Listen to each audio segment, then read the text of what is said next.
Au chapitre judiciaire, l'affaire des agressions sexuelles au sein de la congrégation de Betaram est sans doute loin d'être terminée.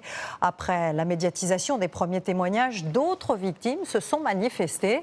La dernière en date concernant un autre établissement de cette communauté religieuse à Limoges, communauté qui participait justement aujourd'hui à une conférence à Bayonne. Baptiste Guénet, Cassandre de Wagner et Alexandra Viera. La parole se libère-t-elle enfin?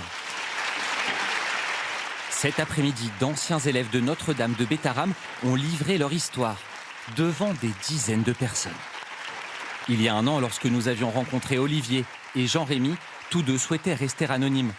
Aujourd'hui, ils n'ont plus honte de montrer leur visage. J'ai été scolarisé en internat à Betaram entre 1973 et 1980. Olivier a été victime d'agressions sexuelles et de viols par son surveillant de dortoir lorsqu'il avait 11 ans. J'ai décidé simplement que la honte, elle devait changer de camp. En fait, on le fait maintenant, nous tous, pour les autres, pour libérer la parole, pour que les enfants qui sont maintenant des adultes parlent et faire évoluer le système, que ça ne se reproduise plus. Au fil des mois, le dossier Betaram s'est épaissi. Il y a désormais 178 plaintes recensées, 14 prêtres et 3 laïcs mis en cause. Pour des agressions sexuelles et viols commis pendant plus de 50 ans derrière ces murs, comment expliquer que des prédateurs aient eu le champ libre tout ce temps?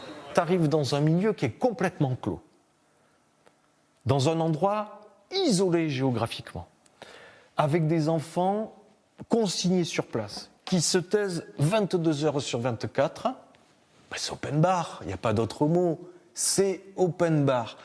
Après des décennies de silence, la congrégation des pères de Betaram annonce aujourd'hui vouloir indemniser les victimes de violences sexuelles et physiques. Le vicaire de l'ordre religieux affirme quant à lui n'avoir découvert que récemment l'ampleur du scandale. Je n'ai rien vu, rien entendu. Qu'est-ce que vous voulez, je ne pouvais pas faire autre chose. Et c'est, je crois, beaucoup d'anciens élèves qui disent ça. Et malheureusement, donc, on a découvert, et on découvre de jour en jour, des victimes.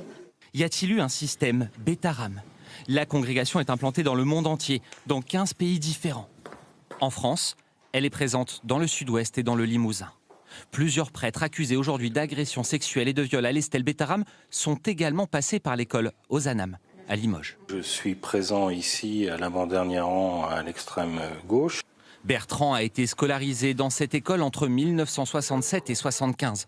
Pendant 2 ans, il raconte avoir été violé par un prêtre arrivé du Béarn.